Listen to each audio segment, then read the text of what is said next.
Auzubillahi minasyaitonirrajim. Bismillahirrahmanirrahim. Assalamualaikum warahmatullahi wabarakatuh. Bertemu lagi kita untuk mata pelajaran Bahasa Melayu tahun 4. Dan pada hari ini kita akan masuk pada topik yang baru, iaitu unit 15, muka surat 101. Okey, unit ni tajuknya ialah Aku Anak Watan. Kemahiran yang pertama kita akan belajar pada hari ini ialah kemahiran mendengar dan bertutur. Okey, tapi saya akan cinta selalu saja untuk kemahiran ini. Okey, apa yang kita akan belajar pada hari ini ialah berkaitan dengan Hari Pendaftaran Negara.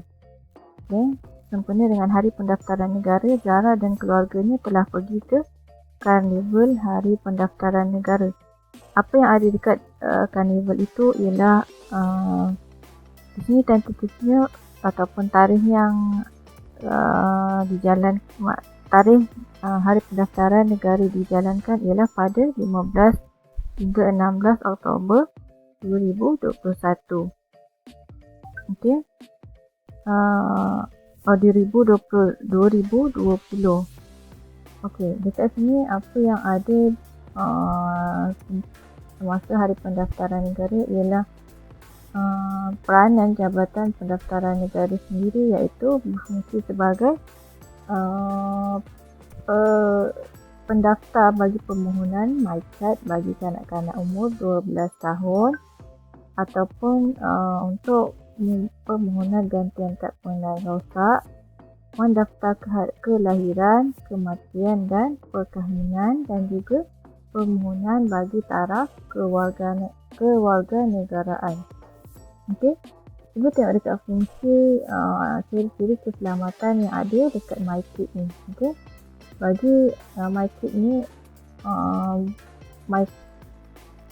bawah 12 tahun kita panggil sebagai MyKid. Okey, atas 12 tahun kita panggil sebagai MyKad.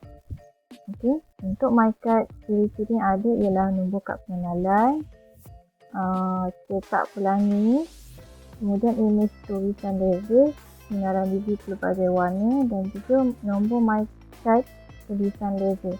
Okey, ini antara ciri-ciri yang terdapat pada MyKad.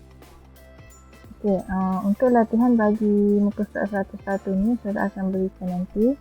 Okey, berkaitan dengan soalan daripada bentuk ciri-ciri keselamatan dan juga antara peranan Jabatan Pendaftaran Negara.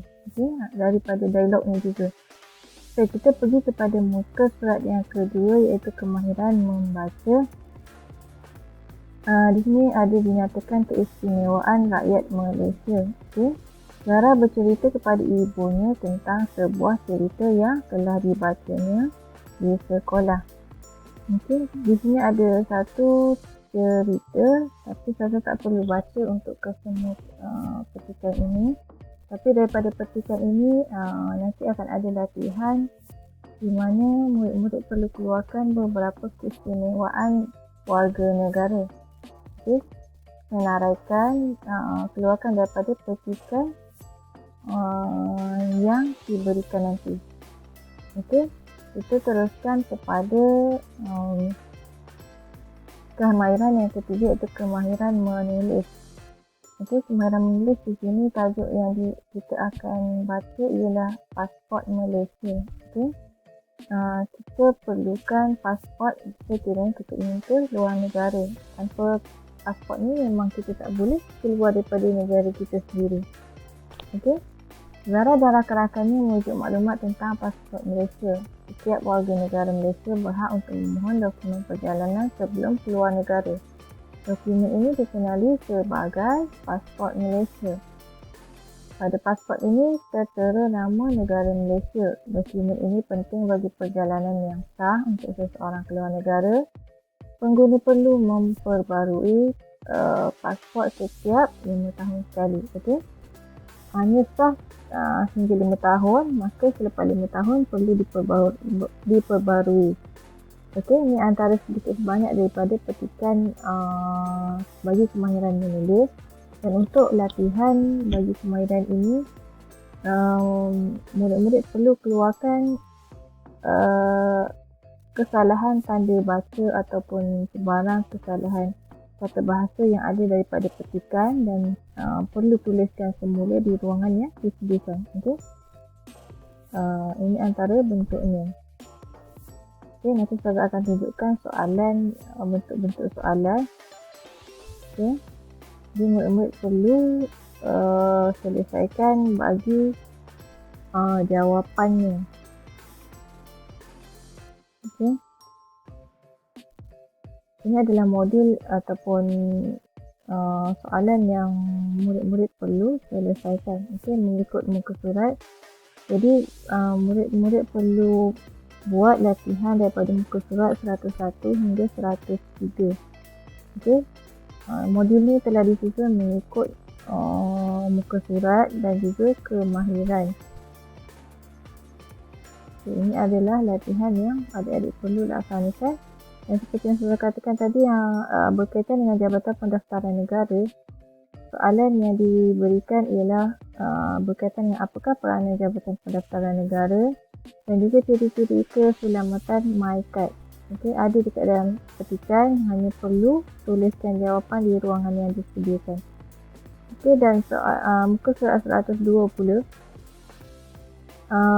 petikan telah diberikan dan murid-murid perlu keluarkan keistimewaan yang ada daripada petikan ini. Dan yang seterusnya, muka surat 103 iaitu bagi kemahiran menulis.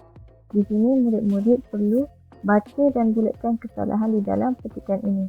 Seperti mana yang saya telah sebutkan tadi, murid-murid perlu bulatkan kesalahan daripada petikan ini. Kemudian tulis semula ayat dalam perenggan yang disediakan. Okay? Tulis semula daripada di sini. Okay? Untuk itu sahaja pada hari ini. Sebarang permasalahan boleh terus hubungi Saza. Berjumpa lagi selepas cuti nanti. Wabillahi taufiq wal hidayah. Assalamualaikum warahmatullahi wabarakatuh.